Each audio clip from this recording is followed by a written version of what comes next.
Hey YouTube, this is the art of prepping. So, what are the top 5 excuses for why people do not prep or even have a basic level of preparedness?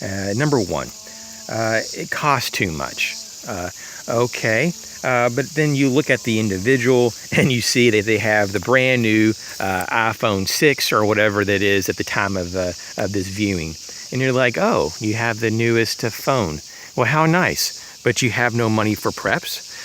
Or maybe you look at their car and they just bought a new car. Or maybe they just got some very high-end clothes, designer clothes. Or maybe they done something else like buy $100 Jordan shoes. And so you're like, okay, what's going on here is that your priorities are off. And so get your priorities in order.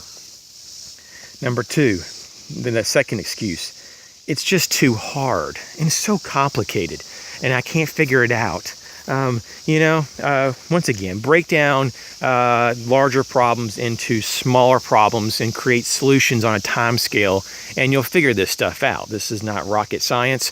You figure out what you need in 1 day or 2 days and 3 days, and then you just multiply that accordingly until you have all your needs met for the timeline that you're wanting to prep for.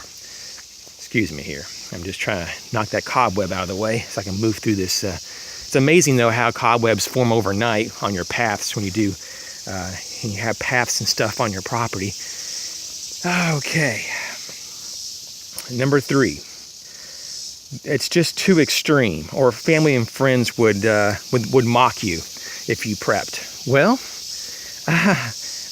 let me just say, if your friends and family are that type of people, you may not want to talk to them. I mean, you might say that, well, that's just insane. You have to talk to people.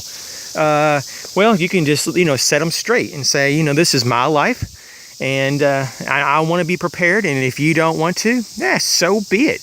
But don't come to me when there's an emergency. Of course, they will, and then you'll probably still feel guilty, and you'll probably still want to help them because you're probably a good person. But at least you can put that in their face. And I'm not saying flaunt this kind of stuff, but you can say, okay, I told you so. Look at it. You needed help, and now I'm helping you.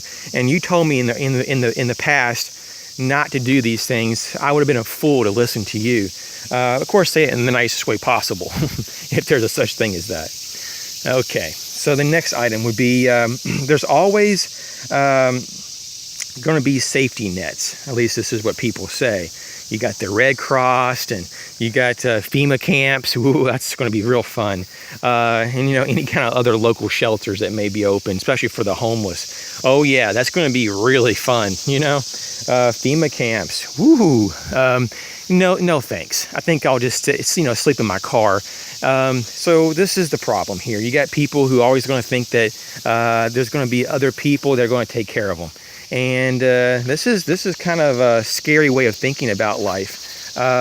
In terms of being always relying on other people and other systems. No thanks. I think I'll just take my chances for myself, and and kind of look at my own options and create my own plan of rescue, and not include local governments, because they're so efficient, as we know.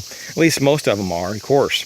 That they do so well, and God forbid, that the federal government comes into play and helps us if they even get there. So no thanks. I'll take care of myself.